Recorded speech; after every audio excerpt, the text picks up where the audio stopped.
taking my time. Any place that's worth a damn. And today's another day that I've gone and thrown away, and I don't care where it lands. It's a great compliment. It immortalizes you, the band, and the band, and the song Paralyzer. And on the flip side, or on the fun side, there's a roller coaster, I understand, that has Paralyzer at Universal Studios. I have yet to go on it though. Yeah, you have. Yeah, I have to go check that out. I live pretty close there. I have a that's right. Rip Ride Rocket in Orlando. I guess you can pick your song before you go on it or something. I had some friends that they went on vacation to Florida and they came back. They're like, man, you guys must be huge in Florida, man. You can hear it on the rock and roll roller coaster, but I haven't heard it yet. So how does a band land? I mean, this is it's a completely different type. It's a wonderful thing. It's an altruistic thing in a sense that your music is now helping to foster the education and learning of other students, and then the fun with the roller coaster. Yeah. But how does a band land those type of deals? You know what? I don't know. I mean, we've been at it for so long, and it's only happened for a very few. A handful of songs for us, so it seems to be a lot of timing, a lot of luck, and a lot of just when the spotlight's on, people want it. Like Paralyzer gets a lot of requests to be on TV and in movies and games and stuff like that. And sometimes the hardest part is deciding when to draw the line and say, like, you know what, we can't just say yes and everything here, otherwise the song burns out and it loses its specialness. But it doesn't happen with every song, that's for sure. We always feel a little flustered that we got some songs that we think like, oh, this would be perfect in a scene in a movie or in a TV show, and they usually only want like the big popular songs, which it makes sense. But as far as how that works and gets in there, there's a lot of people involved and a lot of relationships here and there. And then I thought this was sort of interesting. The World Wrestling Entertainment, Raw Greatest Hits of Music, and Paralyzer is also. Oh yeah, they use that as like an event, like they announced a big wrestling event was going to happen, and they used Paralyzer. I think it's in the category as the quintessential rock and roll song. It's really cool. I mean, especially in the type of rock and roll that it is.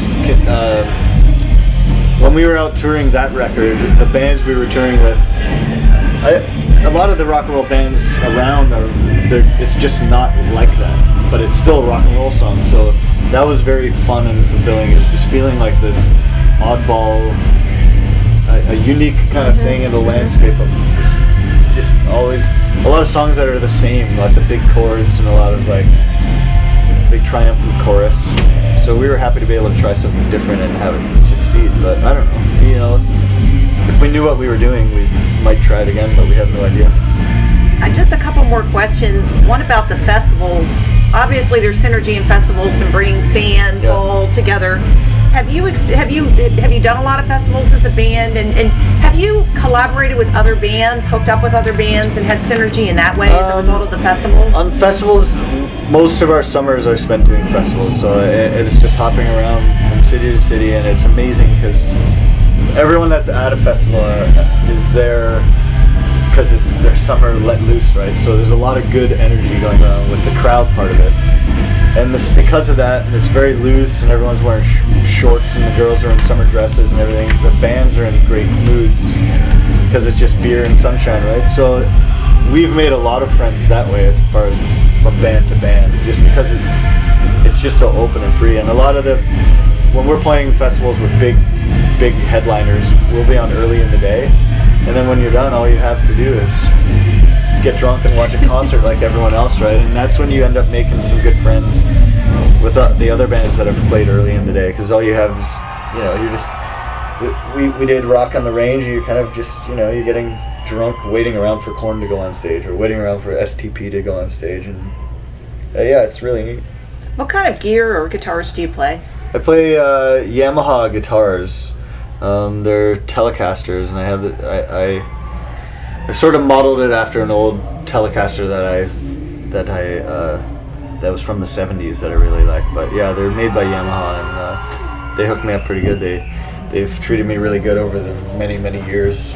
When I was 7 years old, the first acoustic guitar I ever had was a Yamaha, and so later in life, when I was playing guitar in a rock and roll band, somehow it fell into my lap that they were looking for artists to play their stuff, and so it's sort of full circle, like from 7-year-old kid to now that, you know, they hook me up with free guitars and they make custom guitars and stuff, so I'm down with that. Do you have any interesting stories from the road you'd like to share with the fans? It's tough to say. I mean, I don't know it's hard to really know what's interesting, and we're just starting it up again here. Pranks or any? Pranks, I mean, I think one of the funniest pranks we ever did was,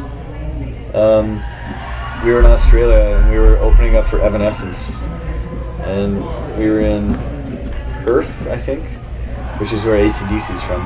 So before Evanescence went on, we snuck into their costume wardrobe thing, and Rick, our other guitar player, has long black hair, so we took out one of her fancy like crinoline gothic dresses and put Rick in it, and we all did ourselves up to look like Evanescence. And they fired up their intro, and before they could get on stage, we ran up first and we grabbed their guitars and we started Thunderstruck. And Rick had his back to the audience, and they all thought Amy Lee's up there with her hair and pigtails and this beautiful dress, and then he turned around and it's just this ugly bearded guy, and we started singing Thunderstruck. So I don't know, that's a prank, I guess. It blurs together, and what you think is funny and interesting, you lose sight of because you're in it. And your life becomes a fucking roller coaster every day. So it's a madhouse every day, so it's hard to isolate like, oh, this is a good story. It's real. Finger 11 started up in '95, right on the verge and the dawn of the age of the web and the unsigned artist. Yeah. And you know, what are your thoughts about the web and the bands? Do you think that it actually makes it easier for bands to break in, or on the flip side, is there an oversaturation today and the bar has been set higher and it's harder for bands to get noticed? Yeah, I think in some ways, I think if an exceptional talent in an obscure place has a better shot of getting noticed with the internet, but in truth, I think there's an awful lot of people that are maybe just not that good, that are taking up the space, and it's so much of it. You're trying to be the most important drop of water in the ocean. It's like, how do you know which drop to look at first? And then so you end up with a lot of superficial. If your artist has $1 million for their video and can change costumes every song and all that stuff, then pretty soon those videos and that imagery becomes very important, and they get noticed. It doesn't mean their songs are better or they're more talented. They just have this. I think there's people who know how to use the internet to be popular. It doesn't mean they're good at songwriting. It just means they're good at that. So I think if someone can do it all, both part and parcel, and make music that's substantial and will last a long time, and can figure out how to use the internet to exploit that, that's what we're all waiting for and looking forward to. But in the meantime, it's all sort of, it's like the Wild West. It's like, how do good bands get noticed amongst the multitude, and then how do bands with no resources do something remarkable? But then you have these neat, I think the web's had neat successes with like that band OK Go. They have these very like elaborate sort of handmade videos that are so ingenious and clever that you sort of, that's their ticket and their ingenuity. That's their way into people's minds. And so in that sense, the door is wide open. It's just about who's going to come up with those creative ideas. But it's very tough. I think, especially with home recording as well. Like someone who's a genius and just couldn't afford to go to the studio can do it at home now. Put a record out, there it is. But like I say, the marketing of something is a whole different ballgame. So I guess no, I don't know. My hands are up in the air. So to wrap it up, do you have a personal message you'd like to share with the fans?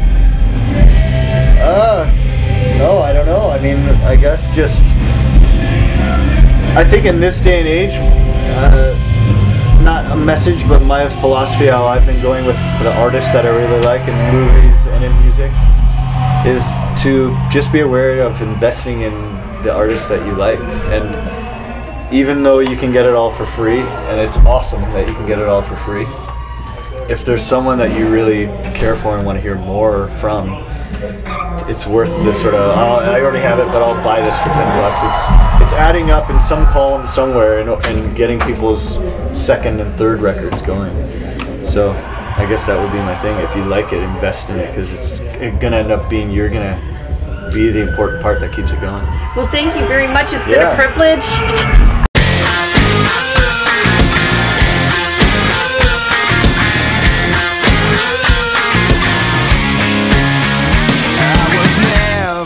Kind to be taking my time, any place that's worth